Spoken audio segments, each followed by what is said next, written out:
ಬಾಗಲಕೋಟೆ ಜಿಲ್ಲೆ ತಾಲೂಕಾ ಕಾನೂನು ಸೇವಾ ಸಮಿತಿ ಮತ್ತು ವಕೀಲರ ಸಂಘ ಹುನಗುಂದ ಇಲಕಲ್ಲ ಹಾಗೂ ವಿಜಯ ಮಹಾಂತೇಶ ವಿದ್ಯಾವರ್ಧಕ ಸಂಘ ಹುನಗುಂದ ಇವರುಗಳ ಸಂಯುಕ್ತ ಆಶ್ರಯದಲ್ಲಿ ಶ್ರೀ ಡಾಕ್ಟರ್ ಮಹಾಂತ ಸ್ವಾಮಿಗಳವರ 96ನೇ ಹುಟ್ಟುಹಬ್ಬದ ಪ್ರಯುಕ್ತ ದಿನಾಂಕ ಆಗಸ್ಟ್ 1, 2026 ರಂದು ಮುಂಜಾನೆ 9:30 ಮಧ್ಯಾಹ್ನ 3 ಜರುಗುವ ರಕ್ತಗುಂಪು ತಪಾಸಣೆ ಮತ್ತು ಬೃಹತ್ತ ರಕ್ತದಾನ ಶಿಬಿರ ಹಾಗೂ ವ್ಯಸನ ಮುಕ್ತ ದಿನಾಚರಣೆಯ ಉದ್ಘಾಟನಾ ಸಮಾರಂಭವು ಶ್ರೀ ಡಾಕ್ಟರ್ ಬಸವಲಿಂಗ ಮಹಾಸ್ವಾಮಿಗಳ ದಿವ್ಯ ಸಾನ್ನಿಧ್ಯದಲ್ಲಿ ಹಾಗೂ 2ನೇ ಹೆಚ್ಚುವರಿ ಜಿಲ್ಲಾ ಮತ್ತು ಸತ್ರ ನ್ಯಾಯಾಲಯ ಹಾಗೂ ಸಂಚಾರಿ ನ್ಯಾಯಾಲಯ ಹುನಗುಂದದ ನ್ಯಾಯಾಧೀಶರಾದ ಜೆಮುಲಿಮನಿರ ನೇತೃತ್ವದಲ್ಲಿ ಹಾಗೂ ವಿಮವಿವ ಸಂಘ ಹುನಗುಂದದ ಗೌರವ ಕಾರ್ಯದರ್ಶಿಗಳಾದ ಡಾಕ್ಟರ್ ಮಹಾಂತೇಶ ಸ್ಕಡಪಟ್ಟಿರ ಅಧ್ಯಕ್ಷತೆಯಲ್ಲಿ ಹುನಗುಂದ ಪಟ್ಟಣದ ಬಸಮಂಟಪದ ಆವರಣದಲ್ಲಿ ಜರುಗಿತು. ಈ ಕಾರ್ಯಕ್ರಮದಲ್ಲಿ ಡಾಕ್ಟರ್ ಮಹಾಂತೇಶ ಕಡಪಟ್ಟಿರು ಪ್ರಾಸ್ತಾವಿಕ ಪರ ಮಾತನಾಡಿ ರಕ್ತಗುಂಪುಗಳ ತಪಾಸಣೆ ಮಾಡುವುದರಿಂದಾಗುವ ಸ್ವಾಸ್ಥ್ಯತೆ ಉಪಯುಕ್ತತೆ ಮತ್ತು ರಕ್ತದಾನ ಮಾಡುವರಿಂದ ರಕ್ತವನ್ನು ಸ್ವೀಕೃತ ಮಾಡುವಂತಹದ್ದೇ ಹೊರತು ಕೃತಕ ರಕ್ತ ಸೃಷ್ಟಿಗೆ ಸಾಧ್ಯವಾಗದೆಂದರು. ನಂತರ ಈ ರಕ್ತದಾನವು ವ್ಯಕ್ತಿಗತವಾಗಿ ಆತ್ಮಸಂತೋಷಕ್ಕಾಗಿ ಮತ್ತು ವ್ಯಕ್ತಿಯೊಬ್ಬನು ದೇಹದಲ್ಲಿನ ಕೊಬ್ಬಿನಾಂಶವನ್ನು ಕಡಿಮೆಗೊಳಿಸಲು ಹಾಗೂ ಹೊಸ ರಕ್ತೋತ್ಪಾದನೆಗೆ ಸಹಕಾರಿಯಾಗಿ ಆರೋಗ್ಯದ ಸ್ವಾಸ್ಥ್ಯತೆಗೆ ಸಹಕಾರಿಯಾಗುವುದೆಂದು ಪ್ರಸ್ತಾಪಿಸಿದರು. ನಂತರ ಈ ರಕ್ತದಾನ ಮಾಡಲು ಯಾರು ಅರ್ಹರು ಮತ್ತು ರಕ್ತದಾನ ಮಾಡಿದ ನಂತರ ಅನುಸರಿಸಬೇಕಾದ ಉಪಕ್ರಮಗಳ ಬಗ್ಗೆ ಮಾಹಿತಿ ನೀಡಿದರು. ನಂತರ ಹೆಚ್ಚುವರಿ ಜಿಲ್ಲಾ ನ್ಯಾಯಾಧೀಶರಾದ ಗೌರವಾನ್ವಿತ ಜೆಮುಲಿಮನಿರು ಉದ್ಘಾಟನೆ ಪರ ಮಾತನಾಡಿ ಶ್ರೀಮಹಾಂತ ಸ್ವಾಮಿಗಳು ಬಸವತತ್ವದಿಂದ ಸಮಾಜದಲ್ಲಿನ ಮದ್ಯಪಾನ, ಧೂಮಪಾನ ಮತ್ತು ಮಾದಕದ್ರವ್ಯ ಪದಾರ್ಥಗಳಂತಹ ದುಷ್ಟಚಟಗಳಿಗೆ ದಾಸರಾದ ವ್ಯಸನಿಗಳನ್ನು ಮುಖ್ಯವಾಹಿನಿಗೆ ತಂದು ವ್ಯಸನಮುಕ್ತ ಮತ್ತು ಸ್ವಾಸ್ಥ್ಯಯುಕ್ತ ಸಮಾಜವನ್ನು ನಿರ್ಮಿಸಲು ಇಡೀ ತಮ್ಮ ಜೀವಿತಾವಧಿಯನ್ನು ಶ್ರಮಿಸಿದ್ದರ ಬಗ್ಗೆ ಪ್ರಸ್ತಾಪಿಸಿದರು. ನಂತರ ಈ ವ್ಯಸನಗಳಿಂದ ವ್ಯಕ್ತಿಯಾರೋಗ್ಯದ ಮೇಲೆ ಮತ್ತು ಸಂಸಾರಿಕ ಜೀವನದಲ್ಲಿ ಆಗುವ ಕಷ್ಟ ನಷ್ಟಗಳು ಮತ್ತು ಆತ್ಮಹತ್ಯೆಯಂತಹ ಪ್ರಕರಣಗಳ ಪರಿಣಾಮಗಳ ಬಗ್ಗೆ ಪ್ರಸ್ತಾಪಿಸಿದರು. ನಂತರ ಮನುಷ್ಯನು ತನ್ನ ಸ್ವಾಸ್ಥ್ಯತೆ ಮತ್ತು ಸಮಾಜದ ಸ್ವಾಸ್ಥ್ಯತೆಗೆ ಅವಶ್ಯವಿರುವ ಪ್ರಕ್ರಿಯೆಗಳು ಅಳವಡಿಸಿಕೊಂಡಾಗ ಮಾತ್ರ ಆತ್ಮಪರಿಶುದ್ಧತೆಗೊಂಡು ತನ್ನ ಭದ್ರ ಬದುಕು, ಸಂಸಾರ ಹಾಗೂ ಸ್ವಾಸ್ಥ್ಯ ಸಮಾಜ ಮತ್ತು ಸದೃಢ ದೇಶ ಕಟ್ಟಲು ಸಾಧ್ಯವಾಗುತ್ತದೆ ಎಂದು ಪ್ರತಿಪಾದಿಸಿದರು. ನಂತರ ಈ ವ್ಯಸನ ಪದಾರ್ಥಗಳಿಗೆ ಮಾರಾಟ, ಉತ್ಪಾದನೆ ಮತ್ತು ಸಾಗಣೆಯನ್ನು ನಿಷೇಧಿಸಲ್ಪಟ್ಟರೂ ಸಹ ಎಗ್ಗಿಲ್ಲದೆ ಮಾರುಕಟ್ಟೆಗೆ ಕಳ್ಳ ಮಾರ್ಗದಿಂದ ಲಗ್ಗೆಯಿಡುತ್ತಿದೆ ಎಂದರೆ ಈ ಕೆಟ್ಟ ವಸ್ತುಗಳ ವ್ಯಾಮೋಹ ಮತ್ತು ಕೆಟ್ಟ ಸಂಸ್ಕೃತಿಗೆ ದಾಸರಾಗಿದ್ದರ ಬಗ್ಗೆ ವಿಮರ್ಶೆಗೆ ಒಳಪಡಿಸಬೇಕಾಗಿದೆ ಎಂದು ಕಳವಳ ವ್ಯಕ್ತಪಡಿಸಿದರು. ನಂತರ ಈ ಮಾದಕ ಪದಾರ್ಥಗಳ ನಿಷೇಧ ಕಾಯ್ದೆಯಡಿ ಆರೋಪ ಸಾಬೀತಾದರೆ 1 ರಿಂದ 20 ವರ್ಷದವರೆಗೆ ಜೈಲು ಶಿಕ್ಷೆ ಹಾಗೂ ಭಾರಿ ಮೊತ್ತದ ದಂಡ.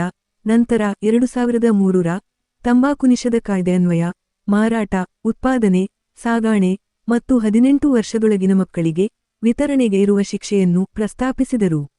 ನಂತರ ಈ ಪದಾರ್ಥಗಳ ಮೇಲೆ ಪ್ರತಿಶತ 85ರಷ್ಟು ಆರೋಗ್ಯ ಜಾಗೃತಿ ಜಾಹೀರಾತಿನ ಚಿತ್ರ ಅಂಟಿಸಬೇಕಾದರ ಬಗ್ಗೆ ಮಾಹಿತಿ ನೀಡಿದರು.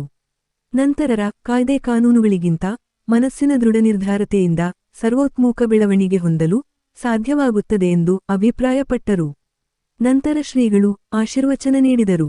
ಏತನ್ಮಧ್ಯೆ ವಿದ್ಯಾರ್ಥಿಗಳು ಮತ್ತು ದಾನಿಗಳಿಂದ ರಕ್ತ ತಪಾಸಣೆ ಹಾಗೂ ರಕ್ತದಾನ ಶಿಬಿರ ಜರುಗಿತು.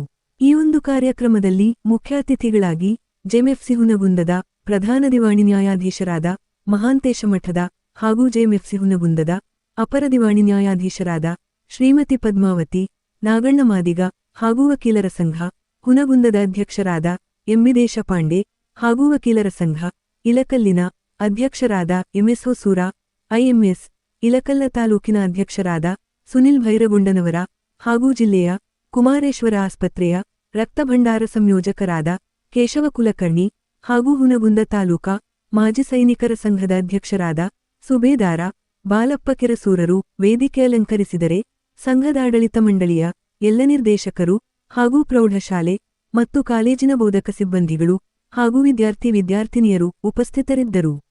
ಲೋಕನಾಯಕ Kannada news bureau report Hunagunda. ಜೀವಿತಾವಧಿ ಉದ್ದಕ್ಕೂ ಸಹ ಜನರನ್ನು ಬಸವ ತತ್ವದ ಮೂಲಕ ವ್ಯಸನ ಮುಕ್ತರನ್ನಾಗಿ ಮಾಡಲು ಸಾಕಷ್ಟು ಶ್ರಮಿಸಿದ್ದಾರೆ. ಮದ್ಯಪಾನ, ಧೂಮಪಾನ ಮತ್ತು ಮಾದಕ ದ್ರವ್ಯಗಳು ಅಂದರೆ ಡ್ರಗ್ಸ್ ಸೇವನೆಯಿಂದ ವ್ಯಕ್ತಿಯ ಆರೋಗ್ಯ ಹಾಗೂ ಸಂಸಾರದ ಮೇಲೆ ಯಾವ ಪರಿಣಾಮ ಬೀರುತ್ತದೆ ಅನ್ನುವಂಥದ್ದನ್ನ, ಕಷ್ಟ ನಷ್ಟಗಳು ಸಂಭವಿಸುತ್ತವೆ ಅನ್ನುವಂಥದ್ದನ್ನ ಮನಗಂಡು ಇತ್ತೀಚಿನ ದಿನಗಳಲ್ಲಿ ದುಷ್ಟಚಟ ಅಂದ್ರೆ ನಮ್ಮೆಲ್ಲರ ಕೈಯಲ್ಲಿರುವ ಮೊಬೈಲ್ಗಳು ಸಹ ದುಷ್ಟಚಟಕ್ಕೆ ಒಂದು ಸಾಧನ. ಇತ್ತೀಚಿನ ಈ ಮೊಬೈಲ್ ಮತ್ತು ಡ್ರಗ್ಸ್ ವ್ಯಸನಕ್ಕೆ ಬಲಿಯಾಗುತ್ತಿರುವ ವಿದ್ಯಾರ್ಥಿಗಳ ಸಂಖ್ಯೆ ಹಾಗೂ ಒಬ್ಬ ವ್ಯಕ್ತಿಯ ವೈಯಕ್ತಿಕ ಜೀವನ ಮಾತ್ರ ಹಾಳಾಗ್ತಾ ಇಲ್ಲ. ಇಂದಿನ ಯುವ ಪೀಳಿಗೆ ಮದ್ಯಪಾನ, ಧೂಮಪಾನ, ಮಾದಕ ವಸ್ತುಗಳ ದಾಸರಾಗಿ ತಮ್ಮ ಭವಿಷ್ಯವನ್ನು ಹಾಳು ಮಾಡಿಕೊಂಡು ಎಷ್ಟೋ ಜನ ಆತ್ಮಹತ್ಯೆಗೆ ಶರಣಾದ ಉದಾಹರಣೆಗಳು ದಿನಪತ್ರಿಕೆಯಲ್ಲಿ ನಾವು ಸಾಕಷ್ಟು ಓದ್ತಾ ಇದ್ದೀವಿ. ಸ್ವಸ್ಥ ಸಮಾಜಕ್ಕೆ ಬೇಕಾದಂತಹ ಕ್ರಿಯೆಗಳನ್ನ ಮನುಷ್ಯ ಎಲ್ಲಿಯವರೆಗೆ ಕಲಿಯುವುದಿಲ್ಲವೋ ಅಲ್ಲಿಯವರೆಗೆ ನಾವು ಸ್ವಸ್ಥ ಸಮಾಜವನ್ನ, ಬಲಿಷ್ಠ ರಾಷ್ಟ್ರವನ್ನು ನಿರ್ಮಾಣ ಮಾಡಲಿಕ್ಕೆ ಸಾಧ್ಯ ಆಗ್ತಾ ಇಲ್ಲ. ಈ ಮಾದಕ ದ್ರವ್ಯಗಳಲ್ಲಿ ಡ್ರಗ್ಸ್ ಅನ್ನುವಂಥದ್ದು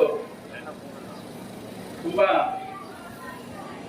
ಸರ್ವೇ ಸಾಮಾನ್ಯ ಆಗಿ ಹೋಗಿದೆ. ಡಾಕ್ಟರ್ ಹೇಳ್ತಾರೆ ತುಪ್ಪ ತಿನ್ಬೇಡಿ, ತುಪ್ಪ ತಿನ್ಬೇಡಿ. ನಮ್ಮ ಮನೆಯಲ್ಲಿ ಹಿರಿಯರು ಹೇಳ್ತಿದ್ರು ಸಾಲ ಮಾಡಿ ಅದು ತುಪ್ಪ ತಿನ್ನಿ. ವೈದ್ಯರನ್ನು ಕೇಳಿದ್ರೆ ತುಪ್ಪ ತಿನ್ಬೇಡಿ ಅಂತಾರೆ. ನಮ್ಮ ಮನೆಯಲ್ಲಿ ಹಿರಿಯರು, ಯಜಮಾನರು, ಶತಾಯುಷಿಗಳು, ಇವುಗಳಂತವರೆಲ್ಲ ಸಾಲ ಮಾಡಿ ಅದು ತುಪ್ಪ ತಿನ್ನು. ಯಾಕೆ ನಮ್ಮ ಹಿರಿಯರು ತುಪ್ಪ ತಿನ್ನು ಅಂತಿದ್ರು, ಈಗ ತುಪ್ಪ ತಿನ್ಬೇಡ ಅಂತಾರೆ ಅಂದ್ರೆ ವೈದ್ಯರು ಯಾವಾಗಲೂ ಸತ್ಯ ಸಂಗತಿಯನ್ನ ರೋಗಿಯ ಮುಂದೆ ಹೇಳಂಗಿಲ್ಲ, ಯಾಕಂದ್ರೆ ಭಯ ಪಡ್ತಾರೆ. ಅದಕ್ಕೆ ಅವರು ಸೂಕ್ಷ್ಮವಾಗಿ ಹೇಳ್ತಾರೆ ತುಪ್ಪ ತಿನ್ಬೇಡಿ ಅಂತ. ಏನ್ ವ್ಯತ್ಯಾಸ ಇದೆ ಅಂತಂದ್ರೆ, ತುಪ್ಪ ಈಗ ನಾವು ಮಾರುಕಟ್ಟೆ ಕಲಬೆರಕೆಯನ್ನು ಮಾಡಿ ನಾವು ಏನ್ ತಿಂತೀವಿ ಅನ್ನೋದೇ ನಮ್ಗೆ ಗೊತ್ತಿಲ್ಲ. ಎಲ್ಲ ಒಳ್ಳೆ ಆಹಾರ ಅಂತ ಹೇಳ್ತೀವಿ, ಒಳ್ಳೆ ಆಹಾರ ಗೊತ್ತಿಲ್ಲ. ಎಷ್ಟು ವಿಚಿತ್ರ ಇದೆ ಮನುಷ್ಯನ ಸ್ವಭಾವ ಅಂತಂದ್ರೆ, ಇಡೀ ಜಗತ್ತು ಈಗ ಹೇಳಿದ್ರೆ ಅವರು ಚಂದ್ರಲೋಕಕ್ಕೆ ಹೋಗ್ತೇವೆ, ಮಂಗಳ ಲೋಕಕ್ಕೆ ಹೋದಿವಿ, ಆ ಲೋಕಕ್ಕೆ ಹೋದಿವಿ, ಈ ಲೋಕಕ್ಕೆ, ಎಲ್ಲಾ ಲೋಕಕ್ಕೆ ಹೋಗಿದ್ದೀವಿ. ನಮ್ಮ ದೇಹದಲ್ಲಿ ಏನಿದೆ ಅನ್ನೋದೇ ಗೊತ್ತಿಲ್ಲ ನಮ್ಗೆ, ನಮ್ಮ ಜೀವನದಲ್ಲಿ ಏನಿದೆ ಅಂತ ಗೊತ್ತಿಲ್ಲ. ಅದನ್ನೇ ಸಂಶೋಧನೆ ಮಾಡ್ತಾ ಇಲ್ಲ ನಾವು. ಅಂತದನ್ನು ಸಂಶೋಧನೆ ಮಾಡಬೇಕು ಅನ್ನೋದಕ್ಕೇನೆ ಇಂಥ ಒಂದು ಪೂಜ್ಯರು ಹೇಳಿದ್ದಾರೆ, ಇದ್ರ ಆತ್ಮವನ್ನು ಪರಿಶುದ್ಧ ಮಾಡಿಕೊಳ್ಳಿ, ಒಳ್ಳೆಯ ಚಟಗಳನ್ನ ಮಾಡಿ, ಒಳ್ಳೆಯವರ ಸಹವಾಸ ಮಾಡಿ, ಆದ್ದರಿಂದ ನೀವು ನಿಮ್ಮ ಬದುಕನ್ನು ಒಳ್ಳೆಯ ರೀತಿಯಾಗಿ ಕಟ್ಟಿಕೊಳ್ಳಬಹುದು ಅನ್ನುವಂಥ ವಿಷಯವನ್ನು ಹೇಳಿದರು. ಭಾರತ ಸರ್ಕಾರ, ಕರ್ನಾಟಕ ಸರ್ಕಾರ ಸಾಕಷ್ಟು ಕಾನೂನುಗಳನ್ನ ತಂದಿದೆ. ಈ ಮಾದಕ ವಸ್ತುಗಳ ನಿಯಂತ್ರಣ ಕಾಯ್ದೆ ಅನ್ನುವಂಥ ಕಾನೂನನ್ನ ಮಾಡಿದ್ದಾರೆ. ಅದಕ್ಕೆ NDPS ಆಕ್ಟ್ ಅಂತ ಕರೀತಾ ಇದ್ದಾರೆ. ಆ ಒಂದು ನಿಯಮ 1985ರಲ್ಲಿ ಜಾರಿ ಮಾಡಲಾಗಿದೆ. ನಿಯಮದ ಅಡಿಯಲ್ಲಿ ಮುಕ್ತವಾಗಿ ಗಾಂಜಾ, ಅಫೀಮು, ಕೊಕೈನು, ಬ್ರೌನ್ ಶುಗರ್, ಹೆರಾಯಿನ್, ಕೊಕೈನ್ ಇಂಥವುಗಳನ್ನ ಮಾರಾಟ ಮಾಡಲಿಕ್ಕೆ ನಿಷೇಧ ಇದೆ. ಅಂತ ವಸ್ತುಗಳನ್ನ ಉತ್ಪಾದನೆ ಮಾಡಲಿಕ್ಕೆ ನಿಷೇಧ ಇದೆ. ಅಂತ ವಸ್ತುಗಳನ್ನ ಸಾಗಾಣಿಕೆ ಮಾಡಲಿಕ್ಕೆ ನಿಷೇಧ ಇದೆ. ಖರೀದಿ ಮಾಡಲಿಕ್ಕೆ ನಿಷೇಧ ಇದೆ. ಇದು ಕಾನೂನು.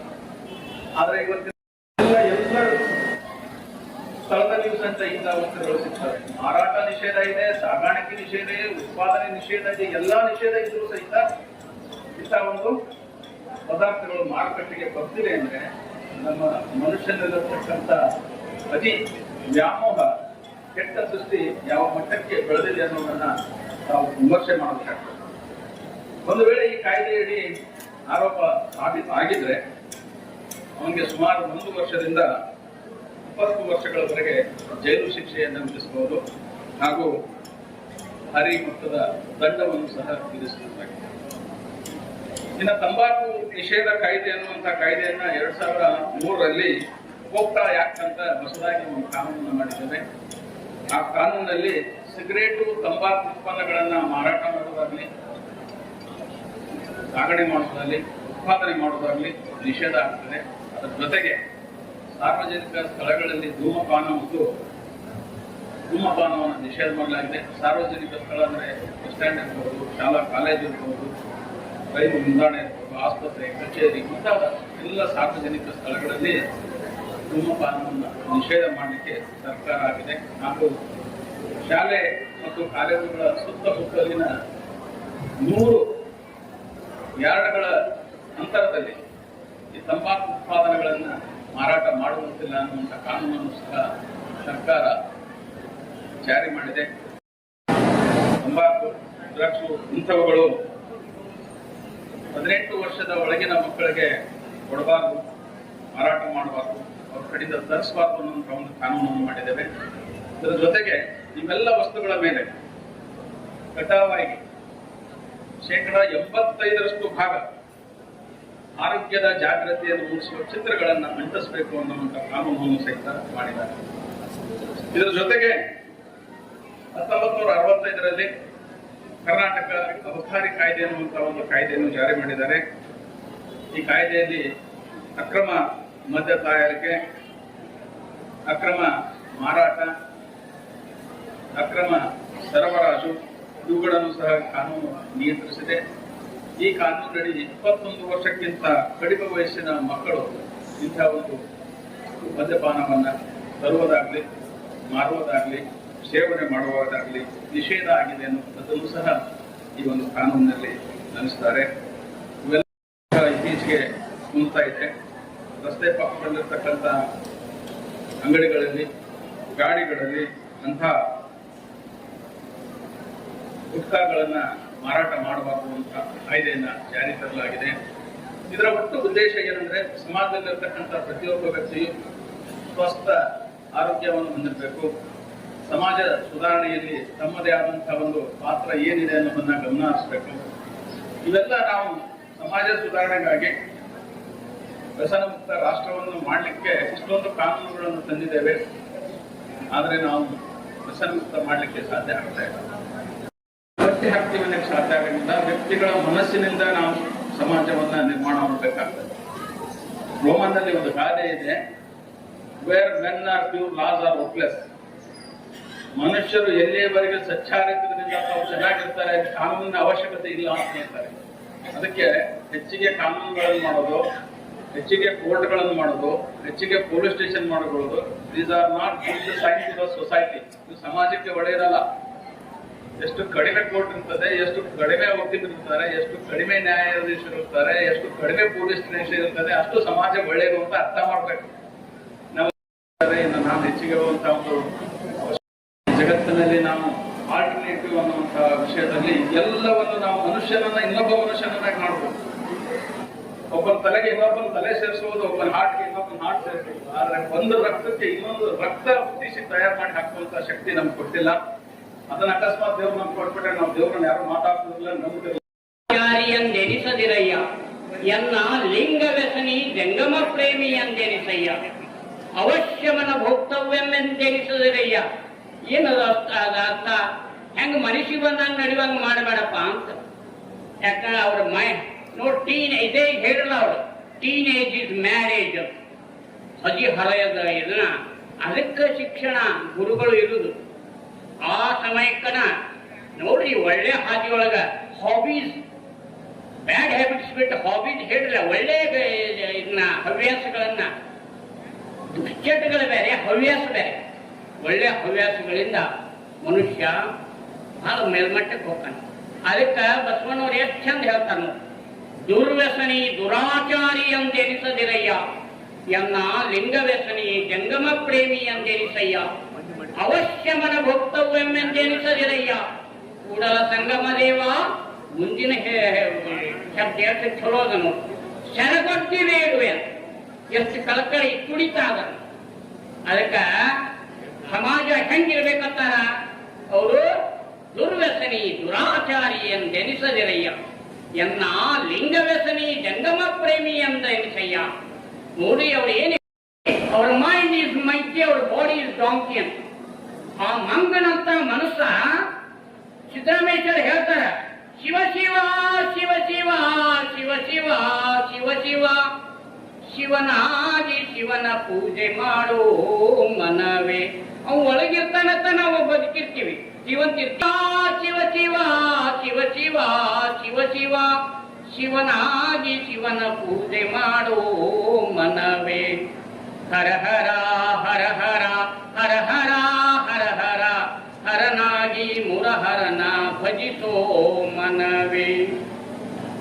ಮೂರನೇ ಸಾಲಿನಾಗ ಏನ್ ಲಿಂಗವೇ ಲಿಂಗವೇ ಲಿಂಗವೇ ಕಪಿಲ ಸಿದ್ಧ ಮಲ್ಲಿಕಾರ್ಜುನ ಲಿಂಗವಾ ಪೂಜಿಸಿ ಲಿಂಗವಾಗೋ ಮನವೇ ಲಿಂಗವಾಗೋ ಮನವೇ ಲಿಂಗವಾಗೋ ಮನವೇ.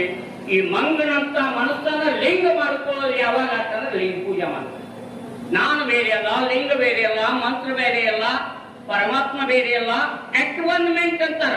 ಲಿಂಗಾನುಭಾವದಿಂದ ನಿಮ್ಮ ಕಂಡು ಎನ್ನ ಮರೆತೆ ಕೂಡಲ ಸಂಗಮದಿ. ಡಿಟ್ಯಾಚ್ಮೆಂಟ್ ಆಫ್ ದಿ ಬಾಡಿ, ದೇಹ ಭಾವ, ಜೀವ ಭಾವ, ಇಂದ್ರಿಯ ಭಾವ ಎಲ್ಲವನ್ನ ಮರೆತು ದೇವ ಭಾವದಲ್ಲಿ ಲೀನಾಗುವಂಥ ಅದಕ್ಕ ಎಲ್ಲ ಹ್ಯೂಮನ್. ಇದೇ ನಾವು ಸಾಹೇಬರ ಜೋಡಿ ಕುಳಿ ಎಲ್ಲಾ ಚಂದ್ರಲೋಕ ಇದಕ್ಕ ಎಲ್ಲ ಮಂಗಳ ಲೋಕಕ್ಕೂ ಸಹಿತ ಇದಾಗುವಂತ ಎಷ್ಟು ದೊಡ್ಡ ಇದನ್ನ ಇಸ್ರೋ ಆಗಲಿ ಇದಾಗಲಿ. ನೋಡಿ ಗಾಂಧೀಜಿಯವರು ಹೇಳ್ತಾರೆ, ಶರಣರು ಅದನ್ನ ಹೇಳ್ತಾರೆ, ದೇಹವೇ ದೇಗುಲವಾಗಿರಲು ಮತ್ತೆ ಬೇರೆ ದೇಗುಲ ಬೇಕಯ್ಯ, ಪ್ರಾಣವೇ ಲಿಂಗವಾಗಿರಲು ಮತ್ತೆ ಬೇರೆ ಲಿಂಗ ಬೇಕಯ್ಯ. ಹೇಳಲಿಲ್ಲ ಕೇಳಲಿಲ್ಲ ಗುಹೇಶ್ವರ, ನೀನು ಕಲ್ಲಾದ್ರೆ ನಾನೇ ನೆಪ್ಪೇನಯ್ಯ. ಅದಕ್ಕೆ ಗಾಂಧೀಜಿಯವರು ಒಂದು ಮಾತು ಬರೀತಾರ, is the identify follower of naturopathy. ನೋಡಿ ಅವ್ರಿಗೆ ಹೇಳ್ತಾರ, human body is a living temple of god and a living miraculous machine which produces all the medicines in its own factory for its all ill health. ನೋಡಿ body heels and physician takes reason. ಅದಕ್ಕೆ ನೋಡಿ ದಯವಿಟ್ಟ ನೀವು ನೋಡಿ ಗಾಂಧೀಜಿಯವರು ಒಂದು ಮಾತು ಹೇಳ್ತಿದ್ರು, ಒಬ್ಬಗ ಮೀನಾ ಕೊಡೋದಕ್ಕಿಂತ ಮೀನಾ ಹಿಡಿದು ಕಲಿಸ್ಬಿಟ್ರೆ ಅವ್ನ ಸಮಸ್ಯೆ ಬಗೆಹರಿತು. ಅದಕ್ಕ ನಾವು ಒಬ್ಬ ವೈದ್ಯ ವಿಜ್ಞಾನಿಯ ಕೆಲಸ ಏನಪ್ಪಾ ಅಂದ್ರೆ ಟು ಗಿವ್ ದ ನಾಲೆಜ್. ರೋಗ ಅಂದ್ರೆ ಏನು, ರೋಗ ಯಾಕೆ ಬರ್ತಾವ, ಇದ್ರ ಬಗ್ಗೆ ಎಷ್ಟು ಚಂದ ಹೇಳಿ ನೋಡ್ರಿ ಸಾಹೇಬ್ರು, ಮುನಿಮನ್ ಸಾಹೇಬ್ರಯ್ಯ. ಮಾನವ ಜನ್ಮ ಏನ್ ಕೆಡಿಸಿ ಬಿಟ್ಟಿರಪ್ಪ, ಇಂಥ ಮಾನವ ಜನ್ಮ ಸಿಕ್ಕಿತ್ತೇಂದ್ರಪ್ಪಯ್ಯ ಅಂತ ಮಹಾತ್ಮ. ಅದಕ್ಕ ನೋಡಿ ಹಣಕಾಯಿ ಹೆಣ್ಮಗಳ ಸದ್ಭುತವಾದಂತ ಶರೀರ, ಬಹಳ ಮಿರಾಕ್ಯುಲಸ್ ಮಷಿನ್, ಬಹಳ ಇದರ ಕೇಂದ್ರ ಜಾಲ ನಮಗೆ ಹೊರ ಲಿವಿಂಗ್ ಟೆಂಪಲ್ ಆಫ್ ಗಾಡ್, ಒಂದು ಜೀವಂತ ಮಷಿನ, ಜೀವಂತ ದೇವಾಲಯ ನಮಗೆ ಎಲ್ಲೂ ಸಿಗಂಗಿಲ್ಲ. ಬಸವಣ್ಣವ್ರು ಹೇಳ್ತಾರೆ, you are all walking temple talking god. ಜಂಗಮ ಲಿಂಗ ನೀವೇ ಯಾ ಕೂಡಲ ಸಂಗಮ. ನೀವೆಲ್ಲ ಮಾತಾಡೋದೇ ನಡೆದಾಡೋ ಬಿಡುಗಳು. ಆಹಾರ ರೇಖಾ ಕೋಯಿ ಬರಾನ ದೀಖಾ, ಜಬ್ ಮೈನೆ ಅಂದರ ರೇಖಾ ಮುಗಿಸೆ ಬುರಾನ ಕೋಯಿ ದೀಖಾ. ಲಿಂಗ ಏನ್ ಮಾಡ್ತದ ಅಂದ್ರೆ ಆತ್ಮ ನಿರೀಕ್ಷಣೆ, ಇನ್ಸ್ಟ್ರಾಸ್ಪೆಕ್ಷನ್. ಅದಕ್ಕೆ ಎನ್ನ ಗಂಡ ಬರಬೇಕೆಂದು ಎನ್ನ ಅಂತರಂಗದ ಮನೆಯ ತೆರವುಗೊಳಿಸಿ ಅಂತಾರೆ ಬಸವಣ್ಣವರು. ನಮ್ಮ ಗಂಡ ಯಾರು, ಗಂಡಿರ್ಲಿ ಹೆಣ್ಣಿರ್ಲಿ, ಚರಣ ಸತಿ ಲಿಂಗಪತಿ. ಅದಕ್ಕೆ ಇಂಥ ಒಂದು ಅದ್ಭುತ ಇದನ್ನ ಆ ಲಿಂಗದ ಮಹಿಮೆ ನಮಗೆ ಗೊತ್ತಿಲ್ಲ. ದುರ್ದಯದಿಂದ